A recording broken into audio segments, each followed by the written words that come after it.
İslam dünyasının en ulu filozoflarından biri Ebu Nasr Farabi 872 yılında bugünkü Özbekistan ve Kazakistan serhetlerine yakın olan Farab rayonunda dünyaya gelýär ve 950 yılında vefat edýär. Yazan kitapların ehlisi diyen ýaly günümüze gelip yeten Farabi'nin eserlerinde logika, metafizika, din ve felsefe bağlanşığı, ahlak ve siyaset mowzukları ön plana çıkmaktadır. Hem Aristoteles'ten gelen Grek felsefesinden peýdalanıp hem de İslam dünyasının özüne mahsus meseleleri bilen gyzyklanýar. Bunun netijesinde günümüzde İslam felsefesi diýilip aýdylan bir felsefe bilimi bölümünün asyllarynyň eserlerinde galam alýar. En köp wagt aýyrdygy meseleleriň başynda insan we akyl meselesi boldugy üçin Akyl nämedir adly bir rysala ýazýar. Bu yerde Aristoteles'in birbirinden ayrı 4 kitabında akla verdiği 4 ayrı kesitlemenin üstünde duruyor. Onların yanında hem kelamcıların yani teologların ve halk köpçülüğünün aklı näyle seretýändigini düşündürýär.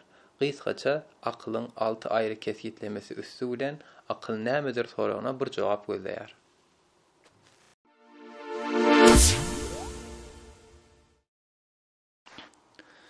İslam filozoflarından Farabi, aklın 6 tane manisinin bolduğunu aýtýar. Oňa göre aklın birinji manisi adamların bir insan hakynda ol akyllydyr diýen manisindedir. Bu halk köpçülüğünün akyl hakynda berýän kesgitlemesidir.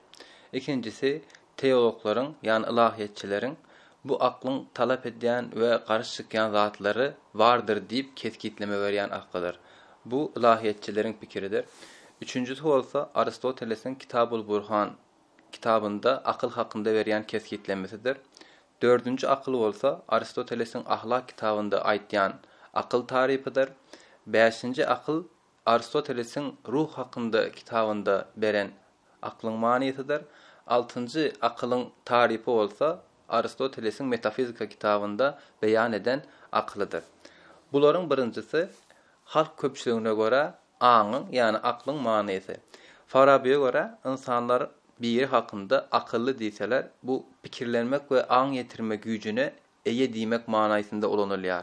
Adamlaryň köpüsi dini amallary fazilat hasaplaýandykları üçin akıllı diýilende diňe gowy häsiýetleri olan we gowy tarapyny saýlamak ýa-da erwet tarapdan gaça durmak hakda gowy pikir etýän adamlary düşünýärler.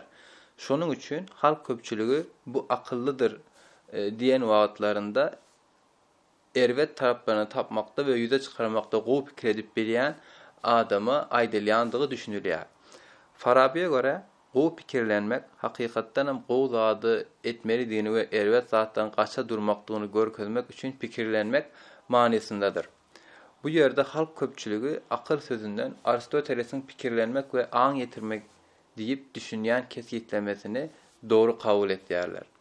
Yine de halkın bu mesele bolan garaýşlaryndan biri, akıllı adam özünün ajaýyp akly sebäpli ahlakly bolýar we diňe şondan soň bu akyl paýhasy işler edip maskaraçylykdan gaça durup akylly hata edip bilener diýilýär. Hakykatdan halk köpçülüğüne göre pikirlenýän we aň ýetirýän insanlar beýle bolmalydyr diýip hata edilýär.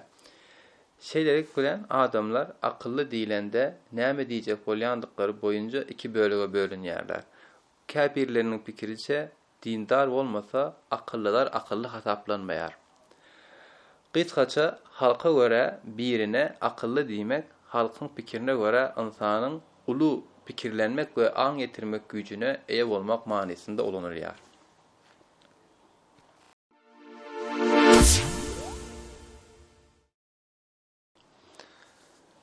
Aklın ikinci manisi ilahiýetçilere göre verilen bir tarifdir. İlahiýetçiler eýzlerli tarif eden akıl kesgitlemesi barada aýdylanda onlar akıl muny talap eder, akıl muny inkar eder, akıl muny kabul eder, akıl muny kabul etmeýär diýen näme diýjek bolýandyklary köpçülüge umum pikir bolup hasap edilýär. Bu soralara verilen jogap aslında akylyň näme diýeni aýtýar. Sebäbi olar bu meselede köpçülüğün we köpçülüğün umum pikirlerini atlandyrýarlar. Farabi'ye göre ilahiýetçileriň ýazan kitaplaryna seretseňiz, olaryň akyldan, oýunyň we erwediň näme bolduğunu bilen bir zatdyr diýip tarif edildigini görmek mümkündür. Aklın üçüncü manisi bolsa Aristoteles'in Kitabul Burhan kitabında beren tarifidir. Ona göre akıl kesitlemesine gerek gelende bu yerde ruhun gücünün hiç siri dengeştirmez halgılanman dine başlangıçta ve çağalıktan gelen ya da nirden ve nahil ortaya çıkandığı bilinmeyen doğru, zeruri ve ehlimumu logiki önermelerin insana berdiği takik olan bilgileri keskitlemiştir. Kiçinin uludan kiçi olduğu, qaranın aqdan tapawutlu olduğu ýaly esasy bilgilerdir bular. Bu güç olsa, insanda pikirlenmän öz-özünden yüze çykan ilkinji maglumatlary, bilgileri berýän ruhu içki bir bölegüdür. Yani ruhun içindäki bir bölegüdür. Takik bilgi bizim beýan eden tabiatymyzyň logiki önermeler bilen alınýar.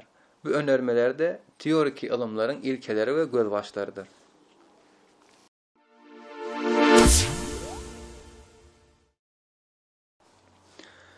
Akylyň 4-nji manysy Farabi'ye göre Aristoteles'in Ahlak kitabında düşündürdüğü tariftir.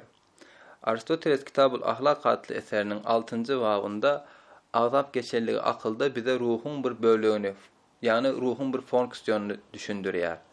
Bu bedende belli bir bilim ulu kuvatlap iş bilen bağlanışıklı bir zady gaýtalamak, yani tecrübe etmek ve baştan geçirmek arkaly emele gelýär. Bu yerde ruhun bu bölüğünü Aristoteles Kitabul Ahlak'ının 6. babında akıl deyip adlandırýar.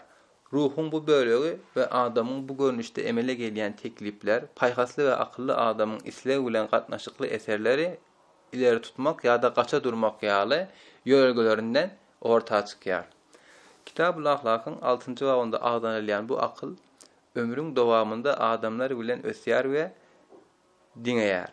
Tecrübe arkaly kazanılan bu teklipler aýagyň kökünde durýar we wagtyň geçmegi bilen ozal bolmadyk logiki önermeleri, yani sözlemleri olara goşulýar. Aristoteles'in akıl diýip adlandyrýan kalbyň, yani ruhun bu bölegi sebäpli adamlar bir-birinden üstün hasap edilýär ya da aşağı hasap edilýär. Bu logiki önermeler haýsydyr bir işde başarylykly bolsa, şol adamyň bu uğurdaky özüne mahsus pikiri bolýar. Pikirinin bolması, kimdir biri bir zat hakda pikirini aýtsa, bu arada pikirini suwutnama sormadan kabul edilýär. Aýdylanlary suwut etmese de maslahaty kabul ederlikli hasaplanýar diýmekdir. Şeýle de bolsa bu sypat insanda ady görünür. Çünkü bir insanyň aňynda logiki önermelerin, yani sözlemlerin peýda bolmasy üçin uzun ýyllaryň tejribesi gerekdir. Ilahiýetçiler akyl diýip tarif edýän zatlary aslında Aristoteles'in Kitab-ul Burhan da aydan akılının tarifine bir meňzeş zatdır.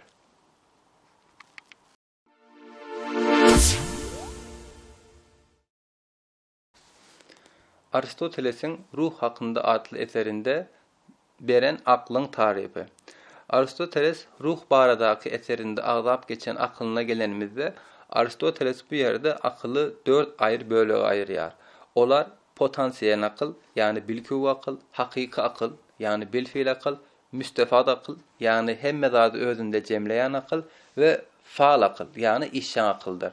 Bulary 4 ayrı bölek olarak el alýar. Birincisi potansiyel akıl. Bu nuktadan seredilende potansiyel akıl, bu aňyň ve aklyň bir bölegi ya da ruhun gücü ya da barlyk maddeleri däl de eýsem ähli tebigatlaryny we görnüşlerini abstrakt etmäge, yani soýutlamaga taýin we el ýeterli islendik zada berilen addyr. Bu akıl ähli bar bolan zatlary şol zadyň şekline ýa-da şekillerini öwrüp bilýär. Maddeden abstrakt edilen görnüşler diňe şol zadyň surat bolmak için içindäki meseleden aýryp biler.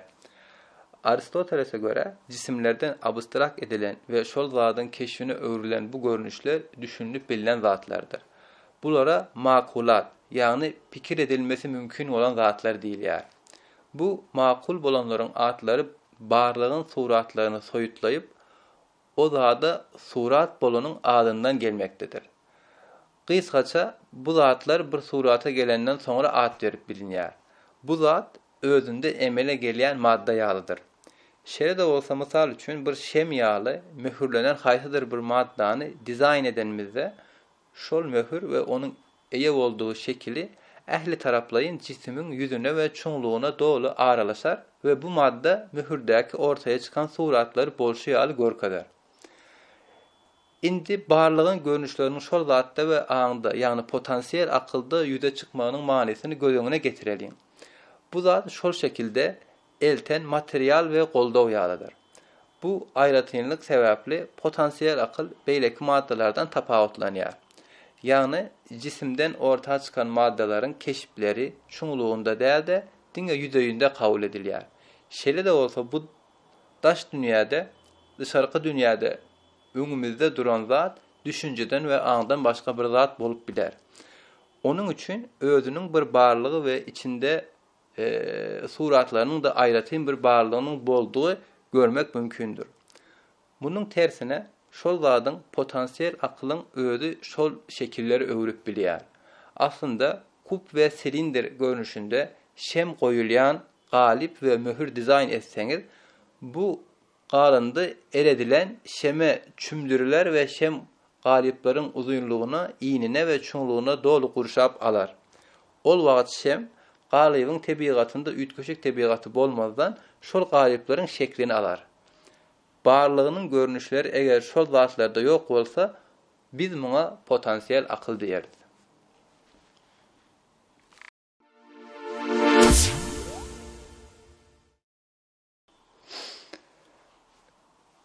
Potansiýel akyldan sonraky Aristotelesiň aýdan ikinji akly bilfil akyl, ýani hakyky akyldyr. Birazdan beýan eden şem misalymyzdaky ýaly barlygyň görünüşleri aňda ýüze çykanda hakykatda bilfil akly öwrülýär. Bu hakyky aňyň, ýani bilfil aklyň manysydyr. Aristotelese göre materiallaryndan abstrakt edilmeden ozal potansiýel düşünjeler bolsa da bilfil akyl materiallaryndan abstrakt edilende bilfil düşünjelere öwrüler. Ýani düşünjeler şol zadyň içinde şekil hökmünde peýda bolanda, ýani aňda hakyky düşünjeler sebäpli hakykatlaryň bilfil akly öwrülip biler. Diýmek aslında hakyky düşünje, ýani bilfil düşünje hem hakyky akyl bilfil akyl diýgünde ikisi bir zat bolup ortaya çykar. Düşünjeler aslında taýin düşünje, ýani bilfil düşünje bolmadan öň daşarky dünýädäki obýektleriň keşfi hökmünde potansiýel ýagdaýyndadyr. Aslında akyl bilfil düşünje bolanda, olaryň hakyky düşünje bolma ýagdaýy obýektleriň şekillerinde görünen ýaly zat däldir. Düşünjeleriň öz özlerinden bar bolmagy aslında bilfil düşünjelerden tapawutly bir zatdyr. Düşünjeleriň öz özlerinden bar bolmagy olaryň bilfil barlygyndan başga bir zatdyr. Düşünjeleriň hakyky bolanda älemde bar bolalaryň birine öwrülýär we düşünje bolmak nukdalaryndan bar bolanlaryň arasynda hasaplanýar. Bu ýagdaýda ähli bar bolanlar görkezýän obýektiniň şekil görünüşinde düşünülip biliner. Kıskaça aýdylanda Farabi we Aristotelese göre hakyky, ýani bilfil bolan akyl aslında diňe düşünjede olan görünüşler hakda pikirleninde, ýagny akyl ýetirende biziň hakyky akyl diýdiğimiz akyl müstefat akla öwrülmäne başlaýar.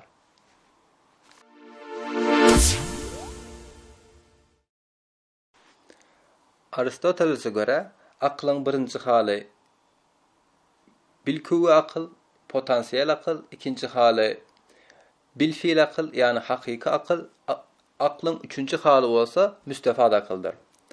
Oňa göre müstefat akyl etaby cismiň görünüşi bolmadyk we hiç bir wagt cismiň suraty bolmadyk maddelerden emele gelen barlyklary insan pikirinde bar bolduğunda bir barlyk kazanması manysyndadyr. Aslında bu düşünmeden odol insanyň aklynda bir düşünje hökmünde vardır. Biziň ilki bilen bir zadyň düşünüklüligi diýen zadymız maddedäki görünüşleriň abstraksiýasynyň we olaryň öňkü barlygyndan başga bir barlyga öwrülmeni düşündirýär. Şeýlerik bilen Aristoteles'e göre bu ýerde cisimsiz suratlar hakynda aýdylanda zihin soýutlanma mätäç bolman soýutlanmış şekilde taýin bolýar. Bundan başga da onun öz barlygyna değişti bir düşünje ýaly onun bilen gönüden göni gatnaşyk gurýar. Şeýlerik bilen bu düşünjenin barlygy akla öwrülmeden ozal düşünjäniň ýagdaýy bolan ikinji akla öwrülýär.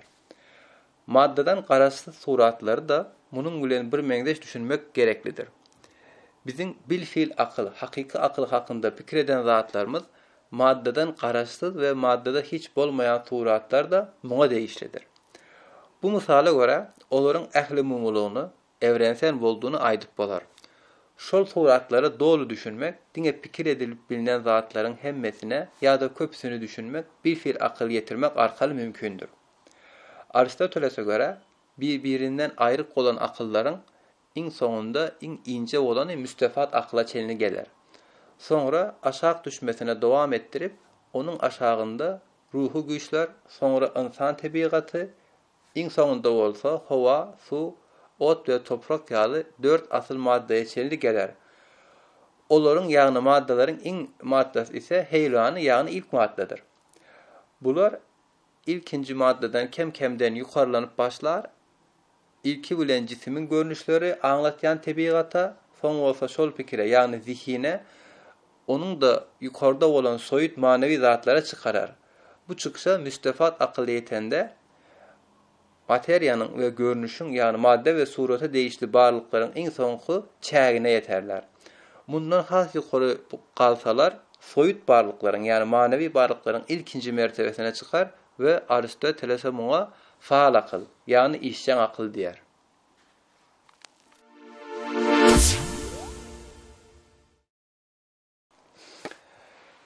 Aristoteles tarafından Ruh Hak'ta adlı kitabının 3. babında adılan işçen akıl yani faal akıl maddede yok ve asla tapılmayacak en soyut aklın ilk suratıdır.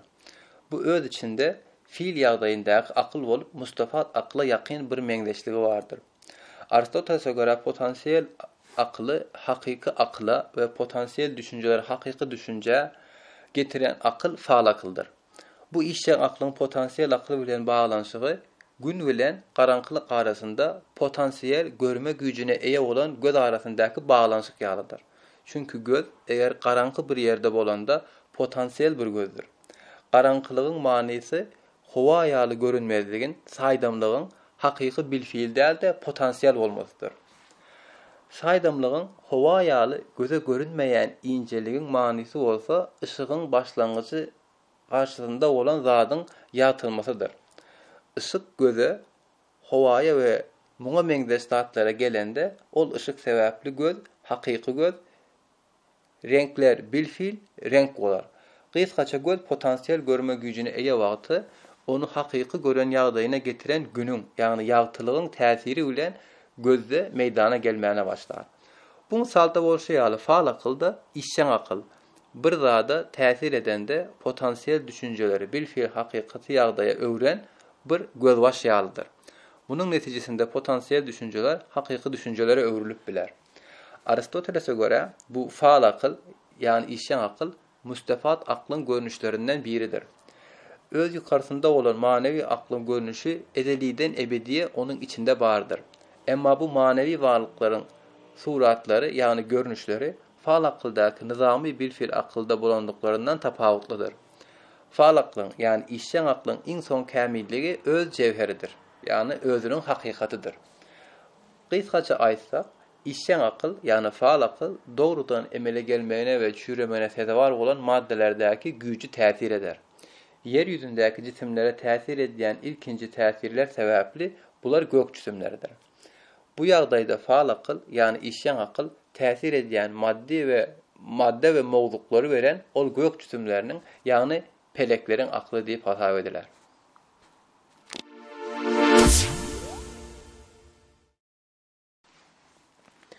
Farabi'nin Aklın Manisi kitabında akla verilen 6. many Aristoteles'in Metafizika kitabında veren akıl manisidir. Aristoteles barlygy hereket etdiren Tanrıdır diýer.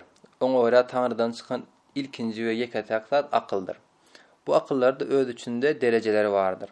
Birinci akıldan ikinci akıl, ondan üçüncü akıl ve bu 9 planete meňdeş bir ýagdaýda 9-njy akyla çenli aýry akıllar bolup ortağa çykdygy düşündirilýär. 10-njy akıl bolsa faal akıl, ýani dünýäniň akyly hasap edilýär. Aristoteles Metafizika kitabında bu akıllar barada giňişleýin pikirlenip düşündirýär. Oňa görä her bir gök cismi hiç kaçan beden däl we bedende bolmaýan hereketlendirici arkaly herekete etdirilýär. Sebäbi gök cisminiň dönemeginiň sebäbi şol hereket etdiricidir. Ýani hereket berme tarapda barlyk berme tarapynda da bu 4 akıl mertebesiniň içinde en kamil derece ilk hareket ettiricidir. Yani Aristoteles'e göre bu Tanrı'dır. Barlığın in kämil derecesi ilkinci göğün bolşayalı, in kämil derecesi hem ilkinci göğü harekete getirýändir. Şeýle de bolsa, gökýüzündäki ilk hareketi başladan birbirine garşy olan iki ters zadyň barlygynyň da göz başydyr. Aristoteles'e göre ilkinci göğü hareket ettiren asla madde ve maddeye meňzeýän bir zat däldir. Zeruri we hukman suratda bu ilk hareketi berenin akıl bolmasy gerektir. Bu akıl hem öz barlygyny hem de barlygyň gaýnagy bolan zada akıl ýetirer. Neticede açaçan bilinen zat haýsydyr bir zadyň öz barlygyny idrak etmesi, ýagny bilmesi, onuň in kämil bolan bir tebigaty eýe bolan bir zat bolduğu manisine gelmektedir. Onun özünü ve özünü baharetini bilme häsiýetinden başga zada mäçäçlik ýokdur. Aristoteles'e göre birinji pereyi hareket ettireniň göz başy bilen bir meňzeş bolan bu gaýnak her tarapdan zeruri şekilde birdir. Ondan başga has kämil bir barlygyň we barlyk gaýnagynyň bolmasy mümkin däldir. Bunun üçin bu ilkinji akyl ähli sebäpleriň sebäbi olaryň ählisiniň göz başydyr. Aristoteles'in metafizika kitabynda beýan eden akly budur. Beýleki sebäpleriň de her biri akyldyr. Emma Farabi'ye göre bu metafizika kitabynda aýdylan we tarif edilen akyl ilkinji akyl, ilkinji barlyk we ilkinji hakykatdyr.